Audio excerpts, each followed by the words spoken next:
cars have become icons. We remember them for being fast or fun or beautiful, but not every car was built to be famous. Some we remember because they were just too weird to forget. When they first came out, I was in high school and I loved the car. I knew I had to have one. I like the style, and it's something you don't see every day. It was kind of a strange looking car, any way you went about it. I guess they feel self-conscious driving it. There's a fine line between uniqueness and strange. A very fine design line, and naturally you want to be on the unique side. The Pacer, built by American Motors Corporation, was certainly unique. Critics said the outside looked like a pregnant elephant, and the inside felt like a fishbowl on wheels. But that's only one side of the story. We make fun of it now, but the car made quite a splash back in the day. When they first came out, everybody loved them. Everybody wanted one. Every magazine that tested one loved it. It was different, it was exciting, it was thinking outside of the box, all the things that we had accused Detroit of not being able to do, and here was little AMC doing it. Often history is unfair. Perhaps there really is more to the AMC Pacer.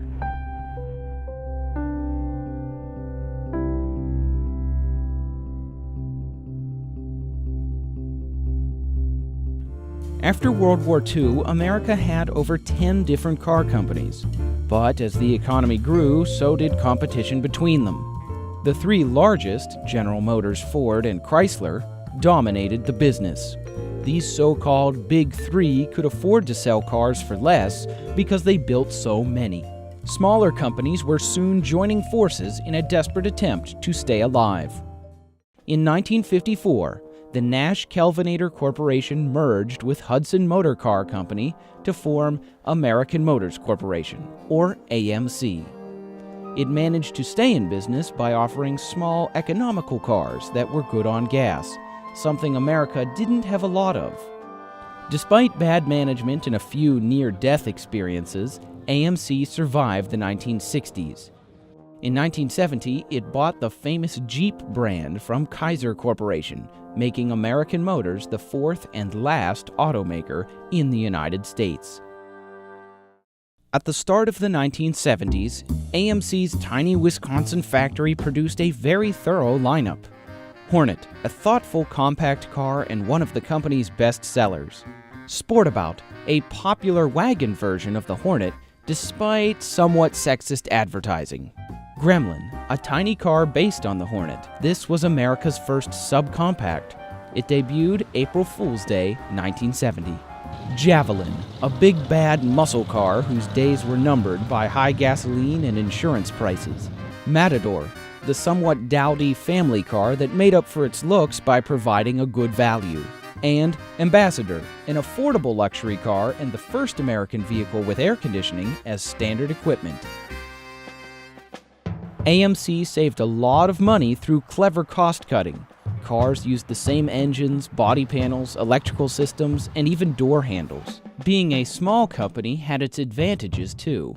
The culture was one of, we're all rowing this boat together, we're the underdog, let's show them what really good people can do. Given a wider variety of job classifications, you weren't pigeonholed as doing one thing, so that was important. Coming off this success, AMC's management began work on a new car in 1971. Under Vice President of Design Dick Teague, the styling department presented over 20 different ideas. AMC decided on a radical-looking compact.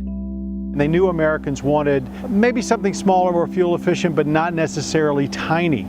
So they set out to develop what they called a small, wide car. Called the Pacer, the design came within 2.5 inches of a Cadillac Eldorado, yet it measured nearly 4.5 feet shorter. However, it did have more glass than the Eldorado, a whopping 16% more.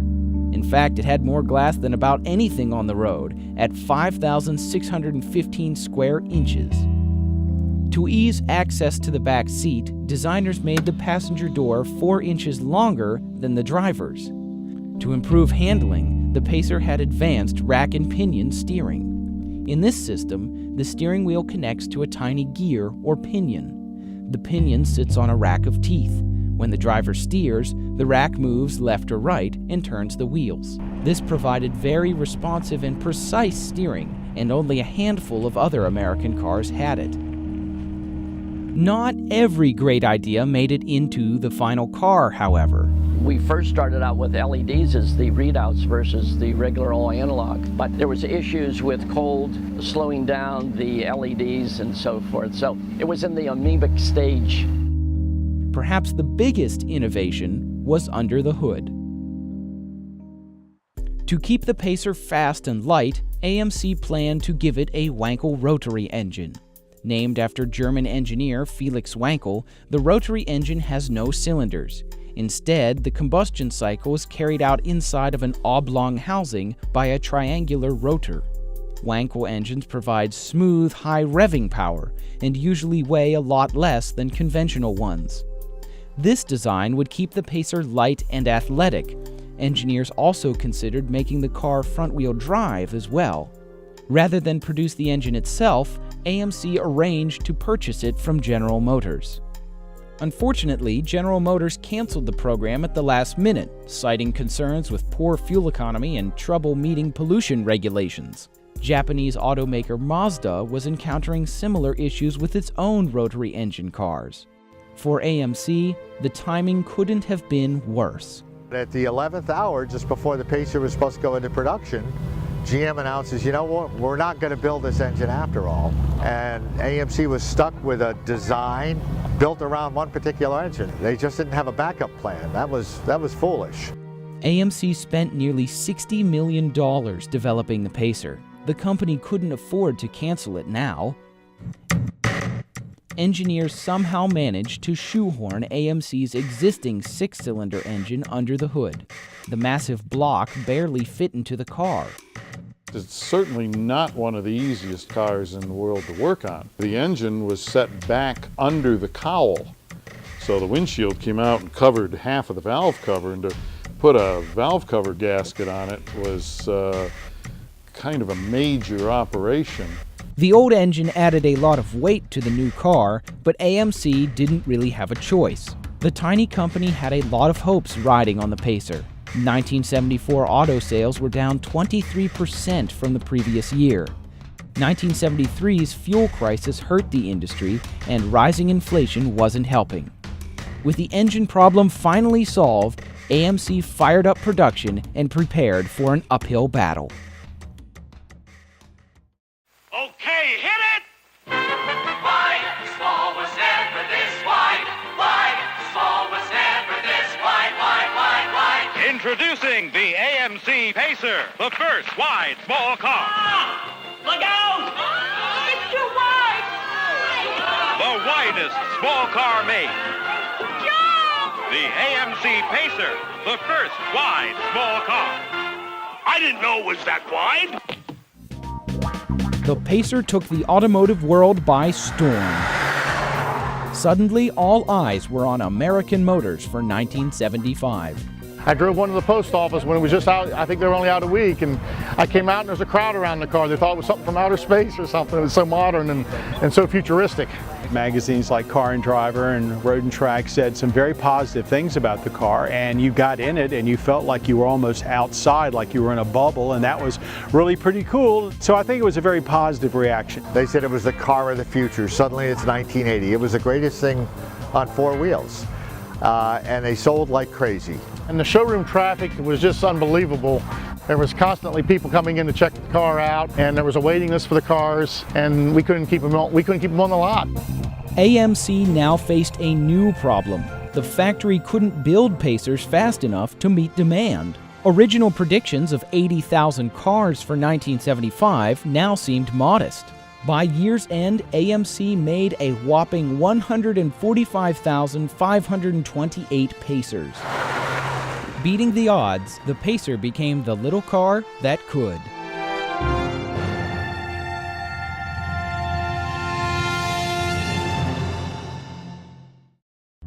"1975 was a record-setting year for American Motors.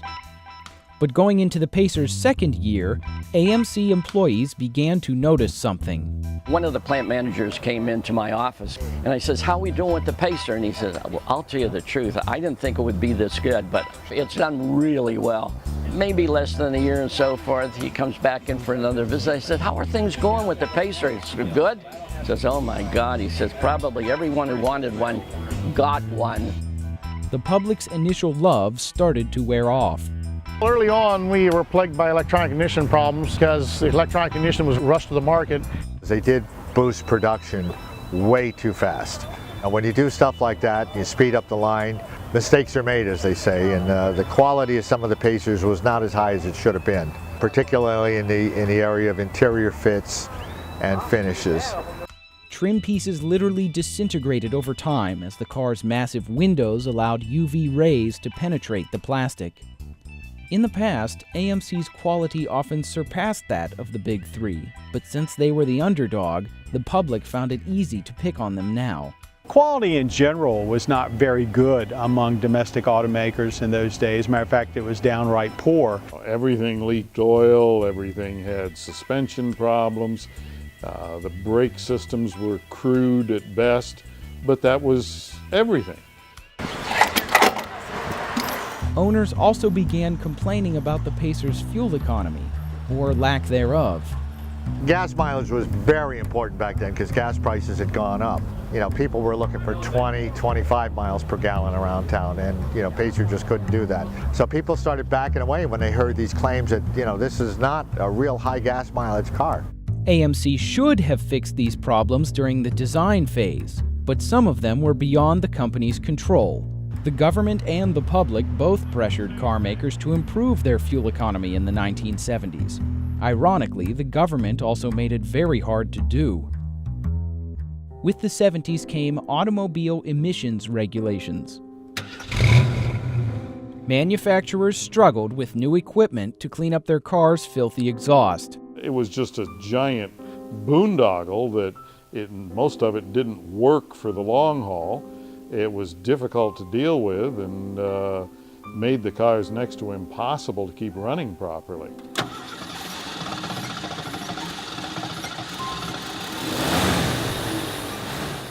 Early smog cars were wretched as far as their performance was concerned, and fuel economy, it was non-existent. In the real world, with real drivers behind the wheel, fuel economy often was dropped by as much as 50%. The government also began looking into safety regulations for cars, sending legal departments into a panic. The lawyers come along and they say, we don't know what the safety regulations are going to be for 1975, 1976, 1977. We do know they're going to have rollover regulations. There may be roof crush strength. There's going to be side impact regulations. We don't know what they are. So you got to beef the devil out of this car to make sure that it meets whatever standard comes out. Big bumpers and heavier body panels added extra weight to the Pacer, further hurting gas mileage. Now that the excitement had cooled, the Pacer's weight problem became obvious. But those unfortunate enough to crash a Pacer found out it was pretty safe. She rolled down the embankment and the car rolled over 5 times. She said any car would take that. She sold on it. American Motors had always survived on the philosophy of doing more with less. But the high costs of the Pacer program meant the company could barely afford to do anything with the rest of its cars.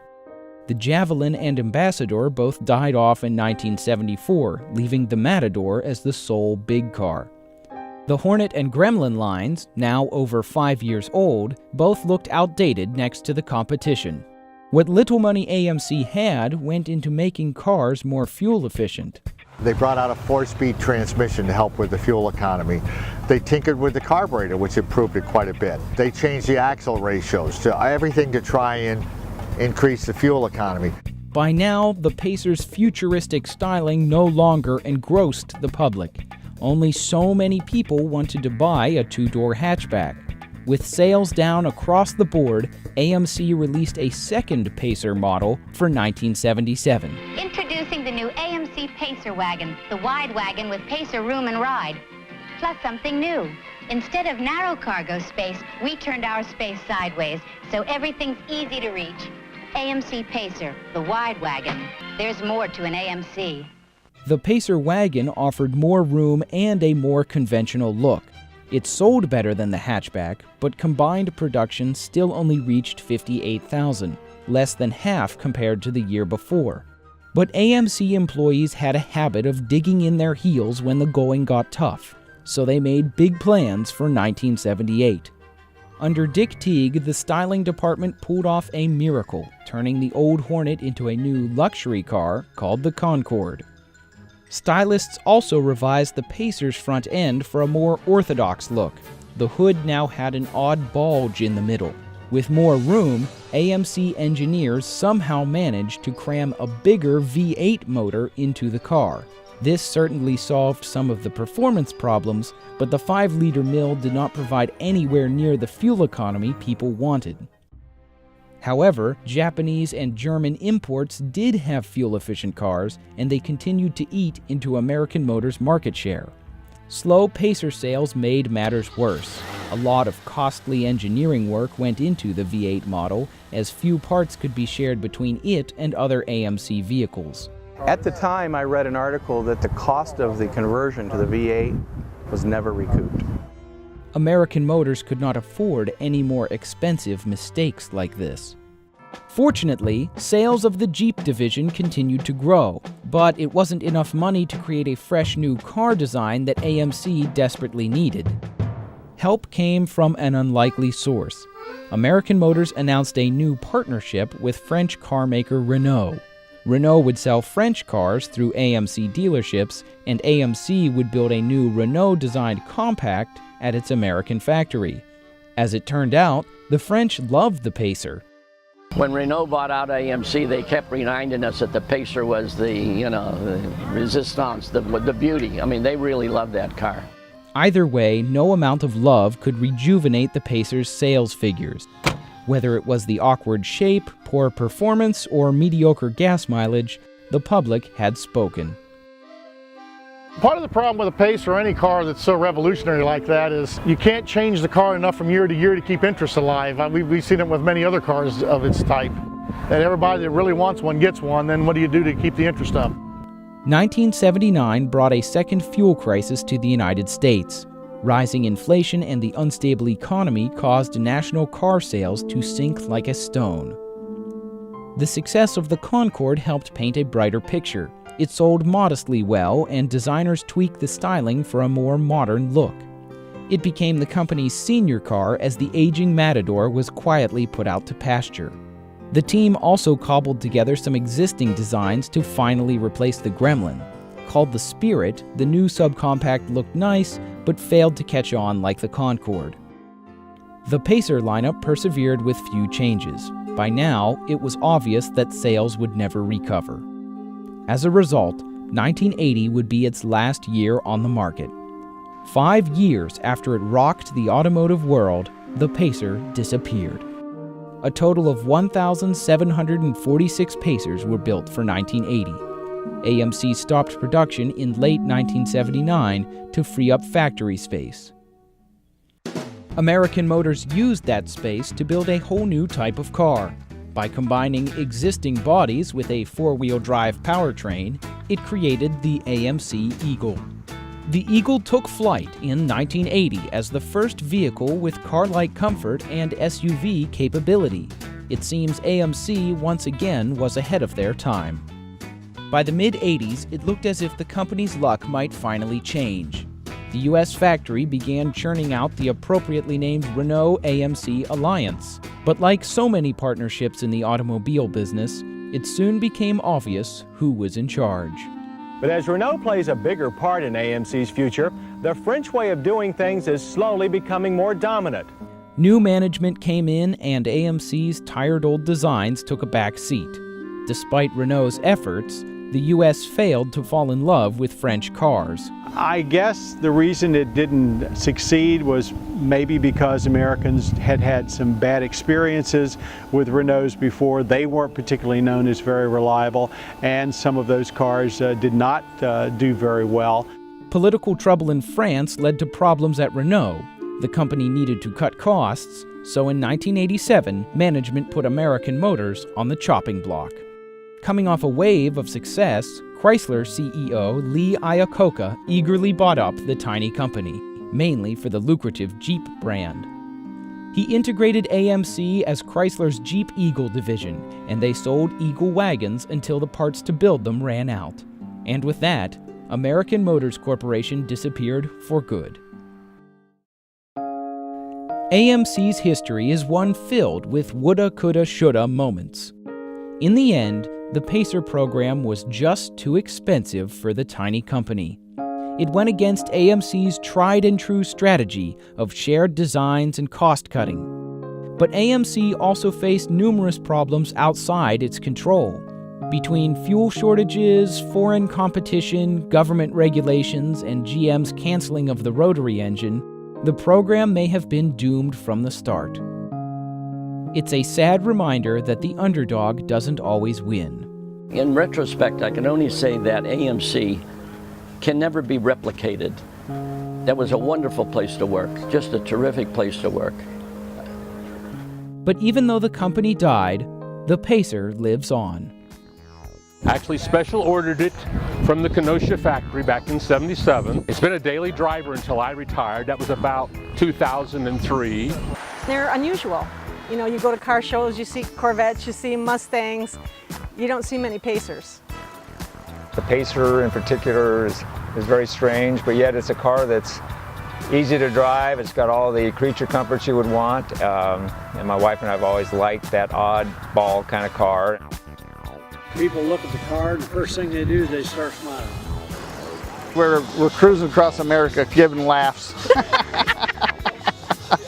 Overall, it was a revolutionary car, that's for sure. I don't think it'll ever go out of style. I'll never get rid of them. In fact, I'm looking on buying a third one. I'm going to start hoarding. In their eyes, the Pacer is not a flop. It's a car that stood out for being just a little bit different. And that is what being an icon is all about.